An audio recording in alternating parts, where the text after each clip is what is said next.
You're not running from women. Don't let them tell you that. You're walking away from corrosion, disguised as connection. There's a quiet difference between fleeing and choosing peace. One is fear, the other is clarity, and most men were never taught the difference. You endured because you believed that staying was noble, that taking the blame was love, that being patient meant being strong. But no one told you that emotional erosion wears a suit of intimacy. It smiles, touches your shoulder, says, "You're overreacting," and then takes another piece of you. The deepest pain isn't always loud. It's not a scream in the middle of a fight.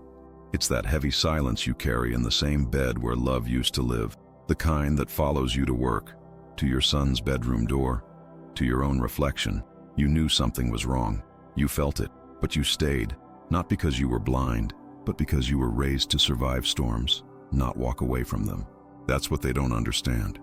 You didn't ignore the signs. You just loved through them, hoping the fire would turn warm again, hoping she'd remember the version of herself who used to look at you like a man. Zeno of Citium lost everything in a shipwreck. It was only after the wreckage that he began his philosophy. Men like you don't drown once. You drown slowly, in conversations that belittle you, in moments that chip away your name, in rooms where your silence is mistaken for approval. But just like Zeno, maybe you need to lose everything to find what you never had the words to ask for. Not another chance. Not her apology, but your center, your code, your dignity without performance. Seneca said, "He who suffers before it is necessary, suffers more than necessary." And most men live that sentence. You replay conversations that already cut you. You anticipate chaos before it arrives. You walk on emotional glass, just to keep her comfortable. That isn't strength. That's survival with no end. You've trained yourself to bleed quietly, so she doesn't have to feel unsafe. But where does that leave you? Where is the safety in a love that never protects you back? This isn't about condemning women. It's about confronting the parts of you that kept giving even when it cost you your edge. You were taught to fix things, so you tried. But love isn't fixing. Love is recognition. And when she no longer sees the man you are, but only the man she can bend, then staying becomes self-betrayal. This video isn't vengeance. It's a wake-up, a mirror, a quiet map. It's not about her behavior. It's about your boundaries, about the weight of your presence and why it should never be offered where respect is optional. This is not anger. This is memory. This is clarity. This is what it means to walk, not to escape, but to finally return to yourself. Now we begin. The 5 signs of low-value women, and the 5 betrayals of your silence. It starts with intensity, the late-night conversations that feel like poetry, the fights that feel like proof you matter, the apologies that almost make the bruises worth it. Emotional, not physical, but just as lasting. You tell yourself this is passion, that fire means connection, that her volatility is depth. You convince yourself that it must be real, because it's unstable. But what you're calling chemistry might be trauma breathing through both of you. She cries and clings. You comfort, then she blames, and you absorb. Then she melts in your arms again.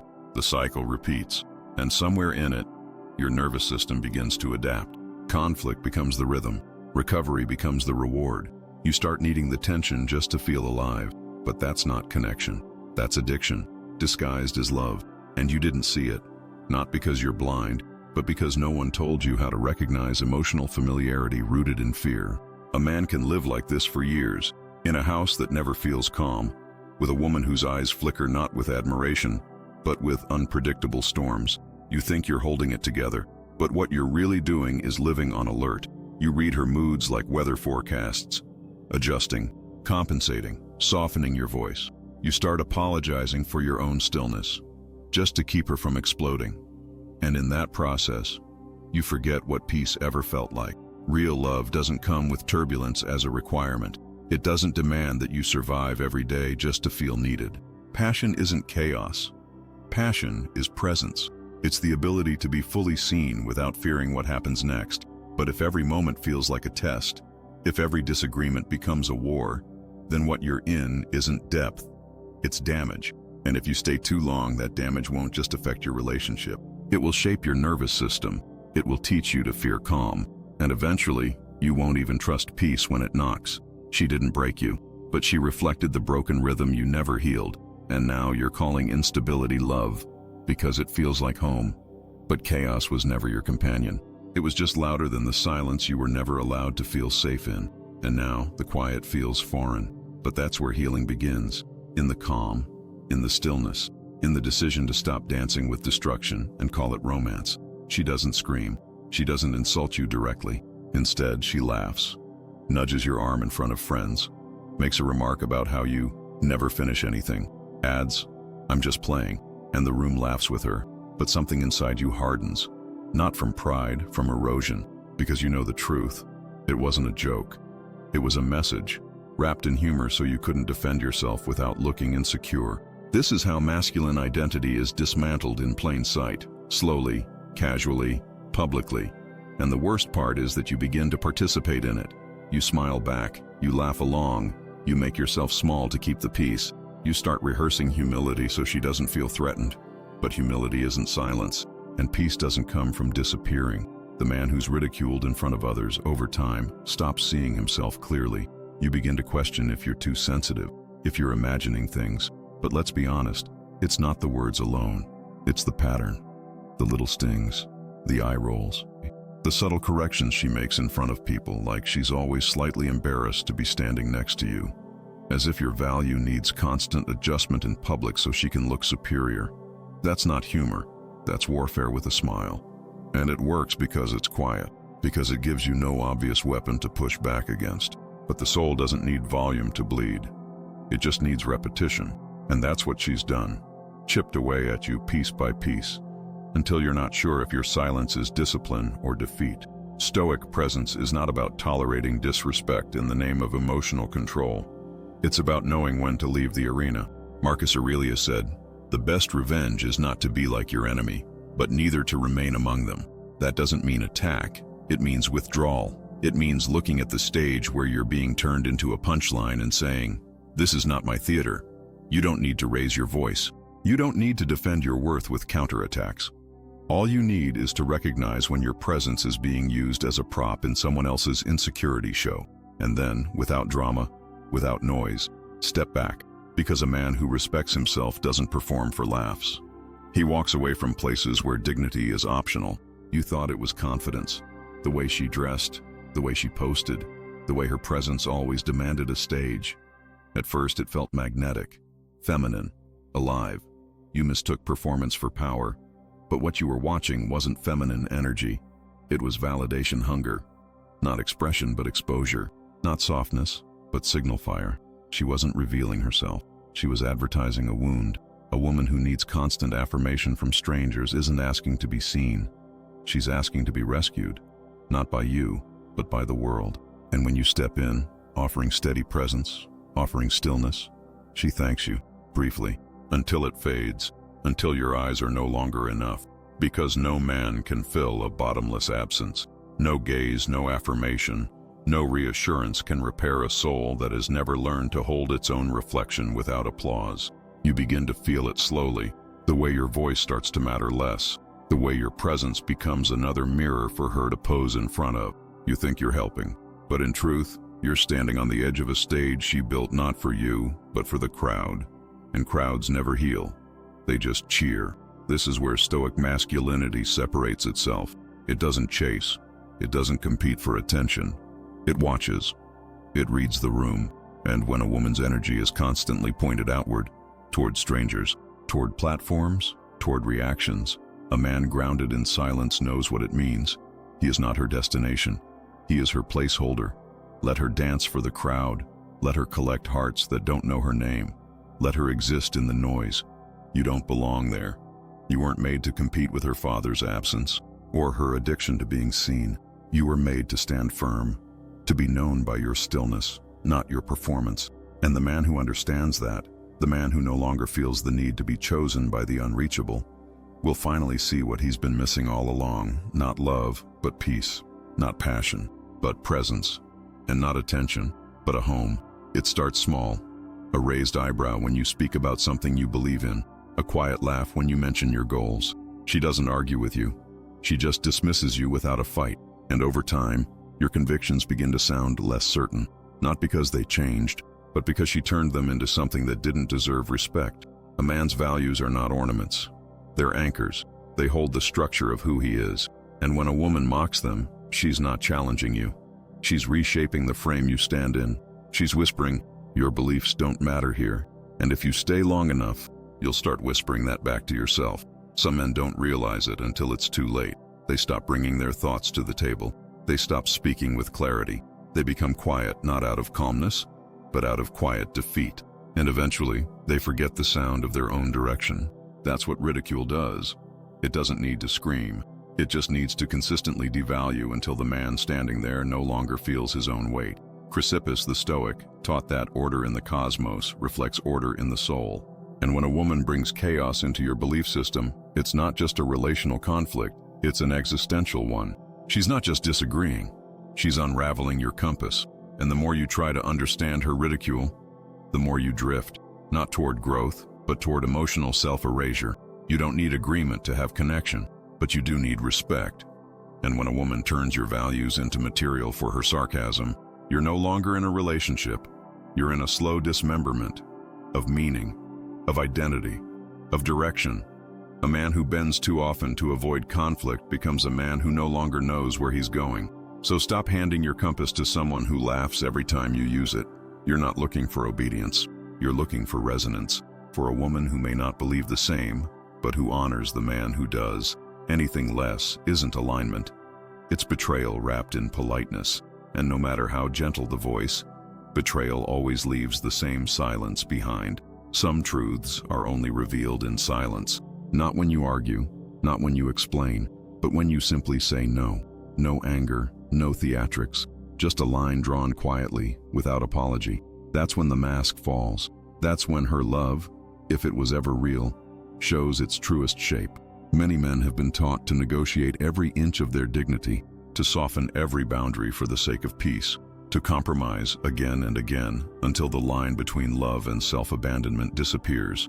But a boundary is not an attack. It's an invitation, an opportunity for the other person to meet you in mutual respect.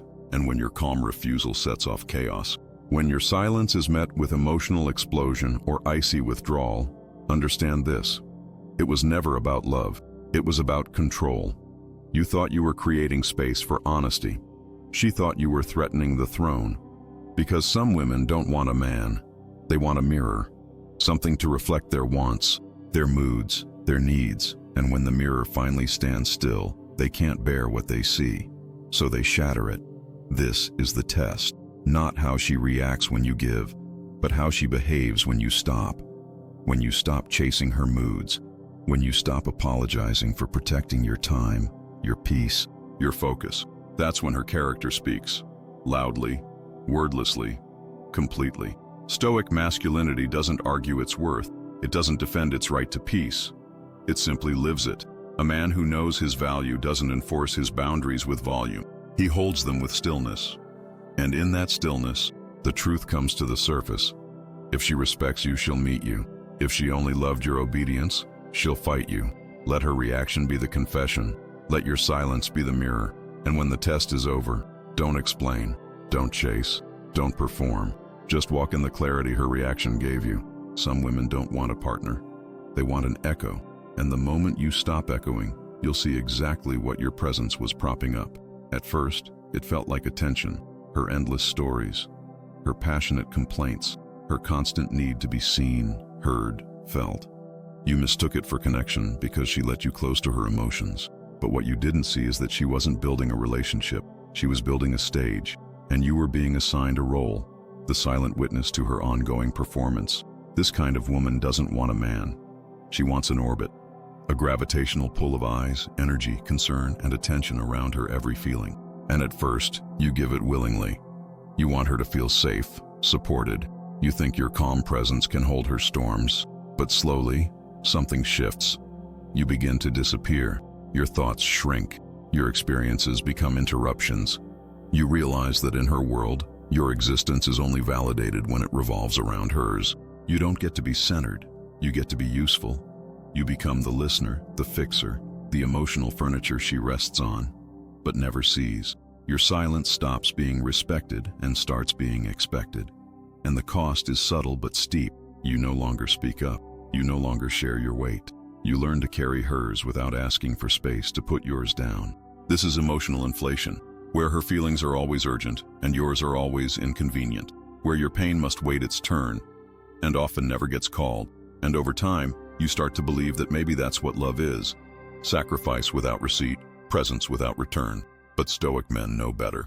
Love is not martyrdom. It is shared space. It is mutual recognition.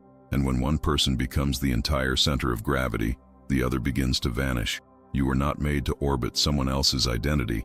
You were made to stand as your own sun, still, steady, illuminated not by attention, but by self-respect. So if she cannot see you unless you disappear into her needs, that's not intimacy, that's consumption.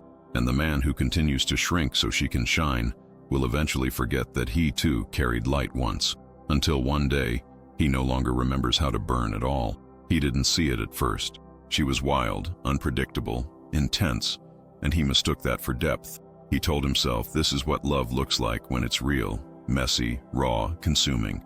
He confused her chaos for emotional richness, and every time she pulled away, every time she broke something and cried afterward, he took it as proof that she cared, that there was something worth fighting for. So he stayed. He stayed through the silence, through the sharp words masked as concern, through the moments she made him question his memory, his reactions, his own voice. He stayed because leaving felt like quitting, because part of him believed that if he just gave a little more, bent a little further, she might finally feel safe enough to soften. But chaos doesn't soften, it only shifts its shape. And one day, without warning, she was gone. No note, no confrontation, just absence. He stood in the kitchen, looking at the empty mug she used every morning, and realized he had been alone the entire time. He had carried her storms without shelter, convinced himself the thunder was love, and now that it was quiet, he didn't recognize the sound of peace. But something happened in that silence, not immediately, not with motivation or fire, with stillness. He stopped explaining, stopped rehearsing his worth in his head, stopped waiting for her return. And in that pause, something ancient began to move inside him. Structure, discipline, breath. He didn't rebuild with speeches. There were no declarations, no social media posts, just small daily acts of self-respect. Getting up early, saying no without guilt, not responding to emotional bait. He began to walk, not to escape her, but to return to the man he used to be before he handed his center away. Some wounds are not yours to heal, and when you try, they open inside you instead. She didn't break him, but she reflected the fracture he refused to face. And once she was gone, the mirror shattered, and he saw himself again. Not whole, not heroic, but honest, and that was enough to begin. Zeno lost everything in a shipwreck, and from that loss, he didn't seek revenge. He built philosophy. That's what you're doing now. You're not walking away from a woman. You're walking away from the version of you that tolerated being misseen. The man who thought endurance meant loyalty. The man who thought silence would earn him safety. The man who believed that if he loved harder, she would finally see him. But you were never invisible. You were just offering your presence to someone who only valued it when it was bending. Epictetus said, "You become what you tolerate." And too many men have become shadows of themselves, tolerating ridicule, volatility, and spiritual starvation in the name of connection. That's not strength. That's self-forgetting. You were taught to fight for love, but no one taught you that real love doesn't make you fight for your dignity. So picture this. A man stands in a crowded room. The noise is loud, the eyes are many, but no one really sees him, no one really hears him. And then, he turns, no anger, no grand farewell, just footsteps, heavy, honest, his soul regaining weight. Not every woman who wants you deserves you. Some just want what you represent, until you stop performing. And not every silence is weakness. Some silences are sacred. Some silences are reclamation. The sound of a man no longer willing to explain his worth. The sound of return. So remember this. If she doesn't protect your dignity when no one's watching, she doesn't deserve your presence when they are. And if you feel the ache in those words, good. That ache is not weakness. It's memory. It's power. It's the quiet strength of a man finally choosing himself, not to be admired, not to be feared, but to be whole. And from that wholeness, everything else begins.